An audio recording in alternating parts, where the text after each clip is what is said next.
சோர்ந்து போகாதே மகனே, சோர்ந்து போகாதே மகளே, உன்னோடு நான் இருக்கிறேன், உன்னோடு நான் இருக்கிறேன். உன் பலன் இருக்கும் போது உன்னோடு நான் இருந்தேன், நீ பலவீனப்படும் போதும் உன்னோடு நான் இருக்கிறேன். உன் கரத்தை பிடித்த நாள் முதல் இன்று வரைக்கும் உன்னை கைவிடாத கர்த்தர், உன்னை நான் கைவிட மாட்டேன். உன்னை கைவிடுவதற்காக நான் அழைக்கவில்லை. தாவீதை போல நீ பின்தொடர், நீ சகலத்தையும் திருப்பி கொள்ளுவாய். நீ இழந்த பதவி உங்களுக்கு திரும்ப வரும், நீ இழந்த இடம் உங்களுக்கு திரும்ப வரும்.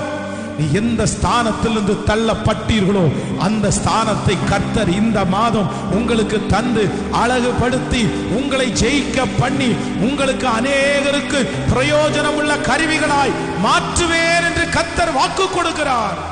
நீ பின்தொடர், சகலவற்றையும் நீ திருப்பிக் கொள்ளுவாய்.